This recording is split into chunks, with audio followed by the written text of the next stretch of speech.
Bismillahirrahmanirrahim. Bismillah sadri wa yassir li amri wa hlul 'uqdatam min lisani yafqahu qawli. Subhanaka la ilma lana illa ma 'allamtana innaka antal alimul hakim. Amma ba'd. Qala al-musannif rahimahullahu ta'ala wa nafa'ana bihi wa bi 'ulumihi fid dharain amin.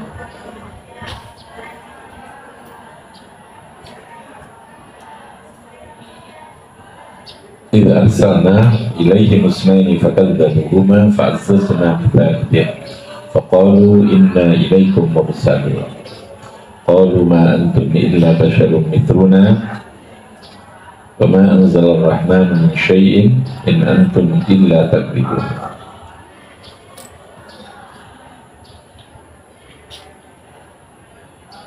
Idza arsalna nalikane mengutus rusul, arsala yursilu mengirimkan, mengutus, menugasi.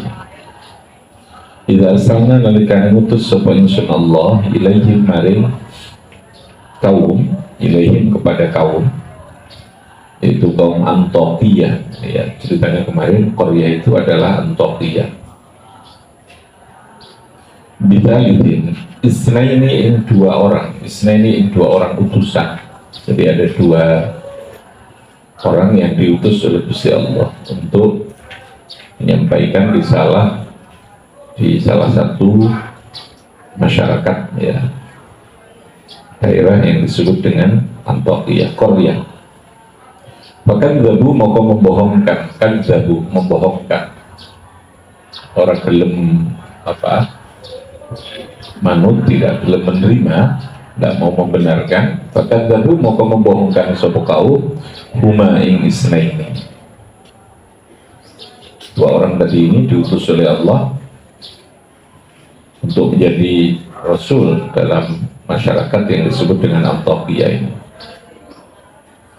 Ila akhirihi badalun min id al-ula. Badalun sebagai badal min id saking lafaz id al-ula yang pertama, id ja'ah al-mursalun id arsalna, tadi badal rupani id arsalna. Fa'azzazna mongko memperkuat. Azza, izzun itu artinya kuat, azizun kuat.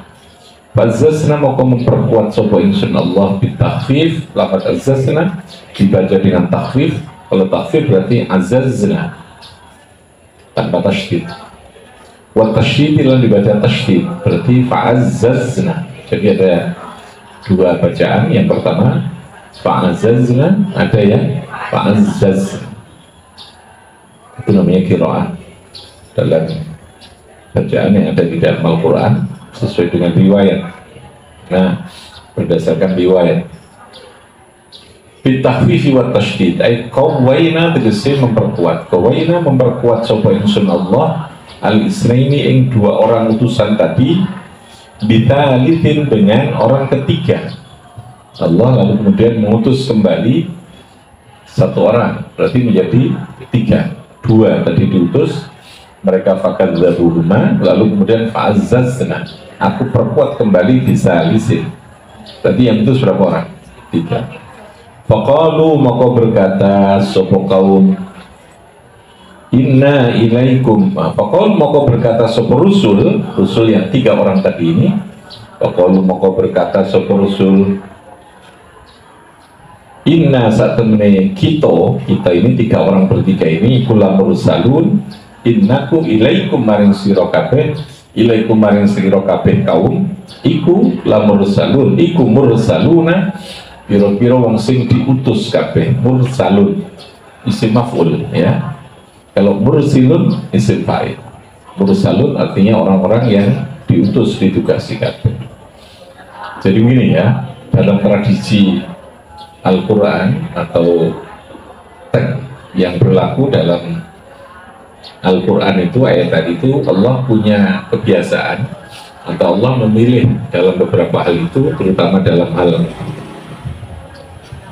yang menyangkut tentang masalah kerasulan itu, pasti di sana disebutkan adanya ayat yang mendeklarasikan. Jadi kalau kan Nabi di ayat yang lain, ini kan di sini yang mursal. Di ayat yang lain itu ada inna ana rusulun min rabbik, kata begitu ya. Jadi deklarasi tentang status kerasulan itu harus dilakukan. Karena orang kan nggak paham kalau tidak menyampaikan. Kalau nggak disampaikan status siapa itu kan nggak jelas. Jadi Nabi itu pasti mendeklarasikan diri, ya. Ana Rasulullah Rabbi, inna ilaikum mursalun, inna ilaikum la mursalun. Rupanya kalimatnya ada banyak. Ya kalau nggak ngomong ya nggak ngerti kan, paham ya? Kalau tidak mendeklarasi dia tidak tahu. Jadi makanya deklarasi itu tradisi kenabian. Jadi sebuah penugasan itu harus disertai dengan penegasan tentang tugas itu apa. Nah, Allah telah memberikan contoh seperti itu. Nah, baru pembuktiannya karena Rasul ini menjadi Rasul itu tidak dengan SK yang berupa surat, yang berupa piagam, tapi bentuknya adalah dalam bentuk Nabi itu diberikan mukjizat. Rasul diberikan apa? Mukjizat. Mukjizat itu yang tasdikon. Tasdik itu memperkuat, menjadi pembuktian atas lidakwar risalah. Jadi mukjizat itu tasdikon lidakwar risalah. Apa? Tasdikon lidakwar risalah. Jadi mukjizat itu sesuatu yang menjadi SK, kemana ya, yang menjadi pembuktian atas kerasulan seorang Rasul itu, lidakwar risalah. Kenapa? Logikanya kenapa kok mukjizat? Ya karena orang biasanya akan mengakui terhadap sesuatu yang menurut logikanya itu tidak mungkin kalau dari orang itu. Kalau seorang nabi lalu tiba-tiba bisa menjadikan kambing, bisa menjadikan semut berbicara, seseorang bisa menjadikan kambing itu bicara, tiba-tiba dari jarinya keluar air, logika manusia kan tidak mungkin, gitu ya. Tapi bagi Allah mungkin tidak? Mungkin tidak? Mungkin. Sesuatu yang tidak mungkin dalam logika orang, maka orang akan mengatakan, oh berarti ini betul-betul tekok kekuatan yang luar biasa. Gitu. Itu tasdiknya ada di situ. Dia akan menyimpulkan bahwa, memahami bahwa ada sesuatu yang tidak mungkin dilakukan orang tanpa dukungan pusat, gitu ya. Ya, tanpa adanya dukungan pusat, kata Ikdam ya, kata Ikdam yang pro Prabowo itu ya. Tidak mungkin toh, moro-moro tiba-tiba tangan bisa keluar air. Nabi Musa kan ya, tiba-tiba lalu orang sakit disentuh Nabi Isa dengan tangannya sembuh. Bahkan orang mati dibangunkan, bangun dia. Logika manusia mungkin tidak? Karena logika manusia itu berdasarkan adat, kebiasaan. Kita ini berpikir sesuatu berdasarkan sesuatu yang berulang-ulang, yang itu lalu jadi rumus ilmu pengetahuan, jadi rumus hukum alam itu di situ itu. Ya, ketika ada sesuatu kok keluar dari rumus hukum alam, oh itu luar biasa itu namanya. Luar biasa itu di luar kebiasaan hukum yang berlaku pada logika manusia atau logika alam. Batu namanya apa itu? Jenenge apa? Hah? Jenenge apa? Mukjizat dikata i'jaz, mematahkan, melemahkan terhadap logika pikiran manusia. Tapi bagi Allah yang padha wae. Gawe apa wae sing menurut logika manusia itu biasa atau luar biasa, bagi Allah sama saja. Itu akidahnya begitu. Jangan lalu kemudian kita berpikir melok-melok berpikir karena kita menganggap luar biasa, berarti ini luwih angel, Gusti Allah nggak bikin kan? Allah tetap prinsipnya kun fayakun. Apa? Kun fayakun. Kalau lalu kemudian ada sebab, sekali lagi nih akidahnya ya. Kalau lalu Allah kemudian menciptakan sesuatu kok pakai sebab, pakai hari, itu pilihan, bukan keharusan. Kenapa memilih itu? Karena kaitannya dengan keteraturan, hikmah kehidupan. Bisa nggak Allah menciptakan manusia tanpa seorang ayah? Bisa kan? Bisa nggak Allah menciptakan yang namanya binatang lalu tiba-tiba keluar dari batu Bisa nggak? Bisa, orang Nabi Soleh itu bisa kok. Dari batu, kemudian keluar. Enak ya kalau kita bisa pikir. Tapi kan rusak akhirnya. Waktu dalam terus ingin wedus kan kacau semua. Tiba-tiba ada orang bisa menternakkan apa? Membuat apa? Ternak sapi, teko, jurusnya apa? Batu. Kira-kira kacau enggak sistem kehidupan? Kacau. Bisa enggak Allah memberikan atau menumbuhkan padi dari di atas batu kayak tadi? Bisa enggak? Bisa. Bagi Allah sama saja enggak? Sama. Karena Allah itu prinsip apa? Innama amruhu syai'an ayyakun kun fayakun. Sebab tidak menjadi keharusan, waktu tidak menjadi keharusan, alat tidak menjadi keharusan. Kalau Allah menyebutkan waja'alna likulli syai'in sababa, coba ya alternate ya. Waja'alna dalam surat Kahfi, waja'alna likulli syai'in sababa. Waja'alna likulli sababa itu adalah pilihan, gitu lah, pilihan. Tapi amruhu itu apa? Kun fayakun. Paham ya? Amruhu tetap apa? Kun fayakun. Kita mendengar ya logikanya. Saya mengambil ini bisa saya ambil sendiri. Paham ya? Namanya saya kuasa. Saya berkuasa, saya punya kemampuan. Kuasa itu punya kemampuan untuk mengambil sendiri. Paham ya? Tapi saya punya pilihan, tolong ya sampai jikit no. Tanpa mengurangi kekuasaan saya. Paham ya? Tanpa mengurangi kekuasaan saya. Nah, tak ngongkon jikit no wong itu pilihan bagi saya. Itu ya. Bukan keharusan. Bukan keharusan. Contohnya begitu. Allah lebih dari itu, gitu ya. Karena kalau kita kan masih karena punya kepentingan, karena kita mungkin yo aras-arasan atau tidak mampu, tapi Gusti Allah tidak.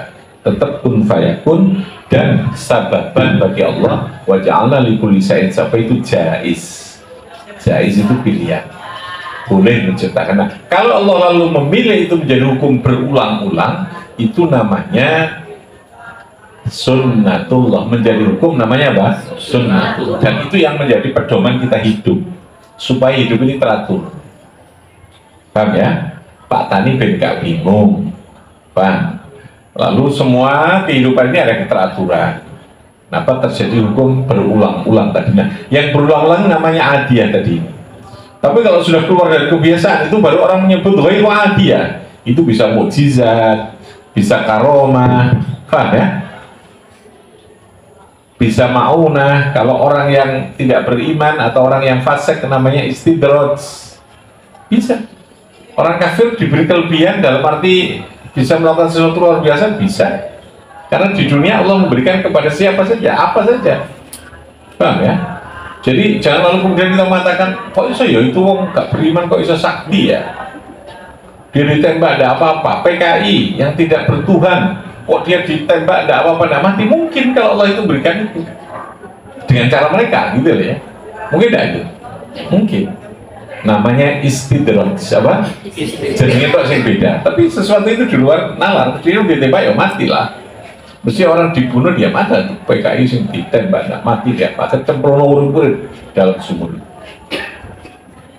Kok bisa sakti begitu ya? Iya, mungkin. Namanya istidraj. Apa namanya? Istidraj. Karena untuk dunia ini Allah memberikan kepada siapa saja. Yu'ti ad-dunya, Allahu yu'ti ad-dunya liman yuhibbuhu wa man la yuhibbuhu. Dunia ini diberikan kepada siapa saja. Wong sing gedah, sing gak genah, podo dikai. Ya, kalau Allah itu menghendaki. Tapi di akhirat nanti tidak. Di akhirat Allah hanya yu'ti man yuhibbuhu. Apa? Yu'ti man yuhibbuhu. Siapa yang dicintai Allah? Ya orang beriman. Paham ya? Diberi bukan berarti Allah itu cinta, enggak. Karena Allah maha kasih sayang yang melebihi dari segalanya. Kalau manusia ini biasanya memberikan karena kita senang, ya, kita cocok, kita sama.